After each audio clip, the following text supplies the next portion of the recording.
Hi, I'm Rick Kaler. Thanks for joining me. Giving away money makes people happy. Spending money on others makes people happier than spending money on themselves. Spending money on experiences makes people happier than spending money on things. Does that mean it's okay to max out your credit card to take all 37 members of your extended family on a cruise for Christmas? Well, not exactly. Yes, the research does show that some kinds of spending are linked to happiness. Andrew Blackman cites some of that research in an excellent article entitled Can Money Buy Happiness?, published online November 10th in the Wall Street Journal. Now, before you pull out the plastic and start shopping, there's one important point to keep in mind. Any spending to create happiness must come from your discretionary money. This is money that we have available to spend for our lifestyle. That's after we've paid all our fixed expenses like rent, loan payments, utilities, retirement contributions, building emergency reserves, insurance premiums, things of that sort.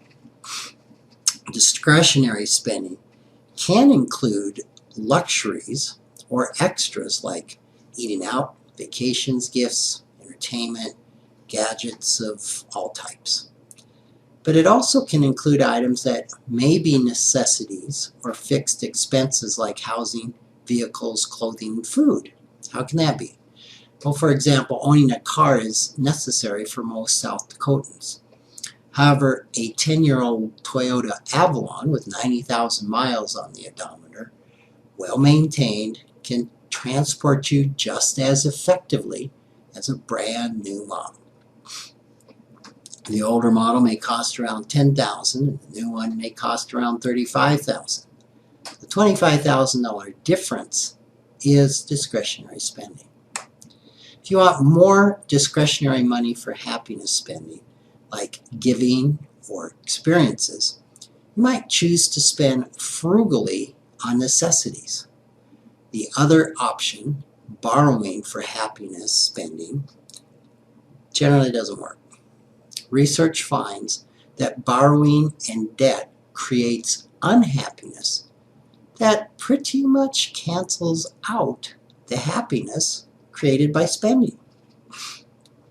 The impact experiences have on our lives may be the reason we gain more happiness from experiences than material things. Even though we tend to see tangible things as offering more value, the memories and learning we gain from experiences actually provide more happiness.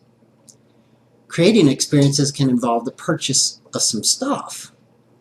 For example, buying a baseball or some bat or a glove with the intention of playing with your children is something that would be a material purchase that is used and necessary for the experience.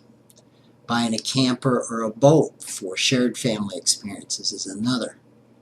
Of course, buying stuff to be used in creating experiences only creates happiness if you use it.